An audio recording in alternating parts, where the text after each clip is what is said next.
When our daughter Nika was diagnosed with diabetes type 1, she was just 2 years old.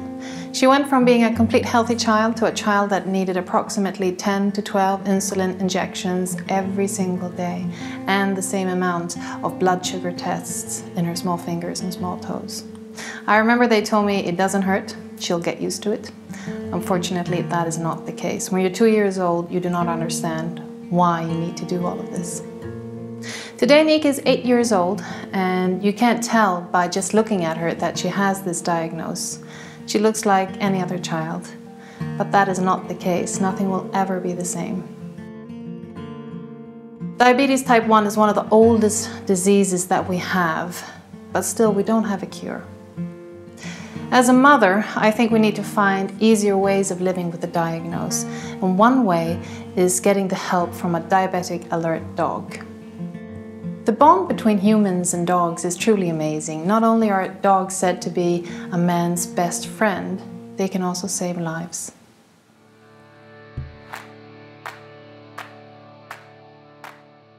Molly will be trained to become a certified diabetic alert dog.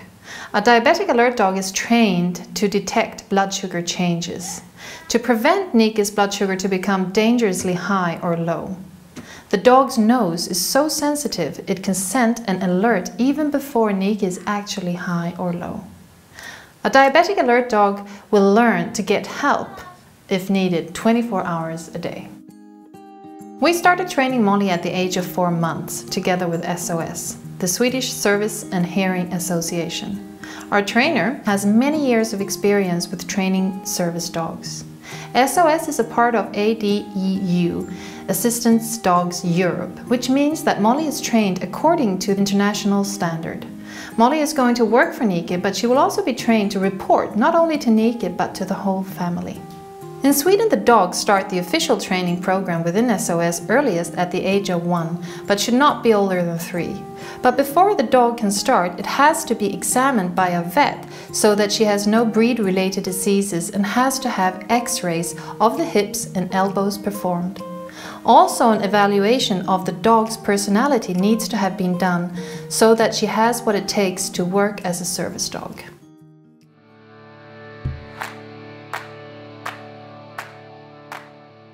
SOS believes that the breed does not matter when choosing a dog. They focus on recommending dogs with the right personality.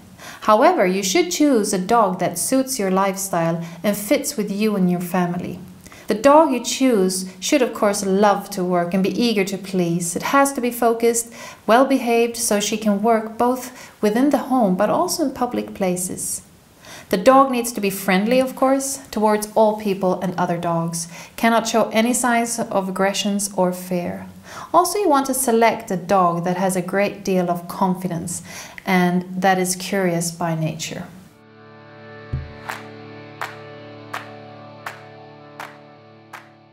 When we train Molly, we are working with something called positive reinforcement, meaning we give her attention with treats, love and play when she does what we want her to do. And when she doesn't, we just ignore her, because we want her to do the right thing, but we don't want her to be afraid that she doesn't get it right the first time. We do not want a dog that only works when getting a command. We want a dog that will think for itself. As a service dog, you are expected to always behave in an appropriate manner in public. Therefore, these dogs are trained to go from full power playing outside to settling down and relaxing very quickly when needed, so-called on and off training. We naturally train Molly in all kinds of different environments, as she will need to be comfortable in various places that Nika in the future will need her in. Different loud noises, grounds, all kinds of people and other animals we let her get acquainted to. Everyday obedience is something we started to train Molly from day 1. We train her to be responsible and tidy up her toys, but also to pick up everything we drop. Getting help is something we train Molly. We train her to be persistent and not to give up, even if she does not get any attention. For instance, if we are sleeping and Nika is low, we need to be sure that Molly does not give up before she gets our attention. But we also want Molly to be able to find someone other than a family member, if needed, and alert and lead that person directly to Nika. Hide and seek is a fun game, but also a useful skill to teach Molly, who might one day need to find Nike.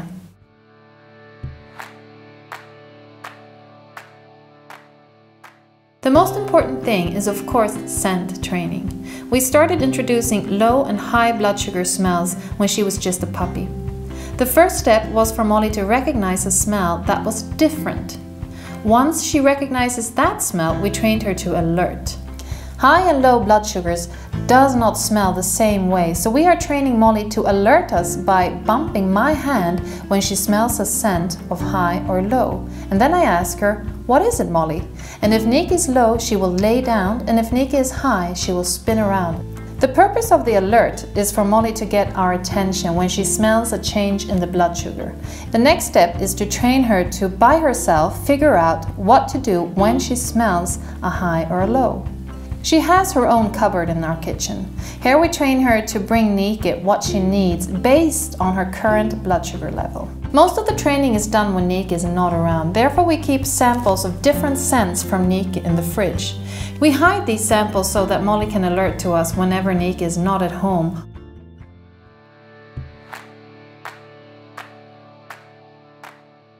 From that the official training starts. It usually takes approximately a year until the dog graduates, all depending on the dog of course.